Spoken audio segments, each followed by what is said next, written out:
TSC की बैठक में बीजेपी के नेता शामिल नहीं होंगे। बड़ी खबर आपको इस वक्त बता रहे हैं। टीएससी की बैठक में बीजेपी के नेता जो है वो शामिल नहीं होंगे। बीजेपी का यह फैसला बेहद दुर्भाग्यपूर्ण है, जेएमएम ने कहा है। जेएमएम केंद्रीय महासचिव विनोद पांडे का बयान, बीजेपी कभी नहीं चाहती राज्य में आदिवासियों का भला हो। इस बैठक से बीजेपी ने खुद को किनारा कर ये साबित कर दिया है कि बीजेपी आदिवासियों के मसले पर कितनी संजीदा है।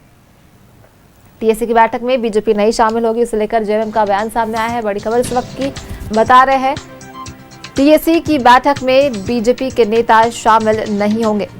बड़ी खबर इस वक्त की आपको बता रहे हैं, जहां इसे लेकर जेएमएम ने बयान दिया है। बीजेपी का यह फैसला बेहद दुर्भाग्यपूर्ण है।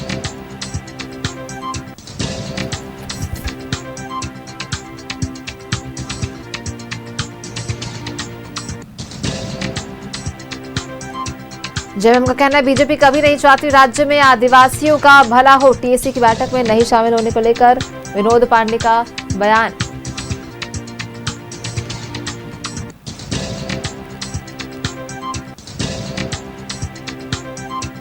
फोन लाइन पर सहयोगी राकेश जुड़ गए हैं ज्यादा जानकारी के साथ।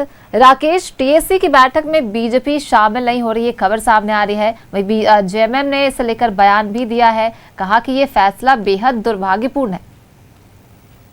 बिल्कुल, देखिए, थोड़ी देर पहले ही जो टीएससी के मेंबर हैं, चंपई सोरेन, राज्य के पूर्व मुख्यमंत्री, बीजेपी के वरिष्ठ विधायक हैं, उनका एक्स पे पोस्ट आया और न्यूज 11 से भी उन्होंने बातचीत में कहा है कि कल जो टीएससी की बैठक कॉल की गई है उस बैठक में वो नहीं जाएंगे। बाबूलाल मरांडी भी उस बैठक में नहीं होंगे, नेता प्रतिपक्ष हैं। तो बीजेपी का ये जो फैसला है, इसी फैसले पर झारखंड मुक्ति मोर्चा ने कड़ा, आप कह सकते हैं कि रुख अख्तियार किया है और ये कहा है कि बीजेपी जो है वो कभी आदिवासियों की हित को नहीं देख सकती है, लिहाजा ये जो फैसला है ये इसी तरीके का है। और बीजेपी हमेशा से ही आदिवासियों को लेकर उनका जो रवैया रहा है वो इसी तरीके का रहा है, क्योंकि आप जानते हैं कि टीएससी की बैठक में आदिवासियों के मसले पर कई सारे महत्वपूर्ण निर्णय जो हैं वो सरकार लेती है और आदिवासियों के हित में कई सारे फैसले होंगे।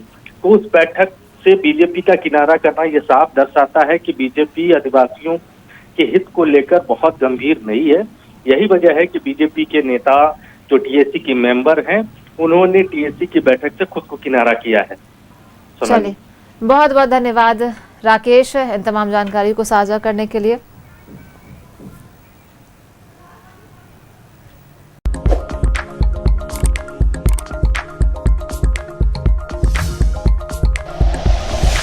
Like and share videos, subscribe करें हमारा चैनल और प्रेस करें बेल आइकॉन। न्यूज़ 11 भारत, सच है तो दिखेगा।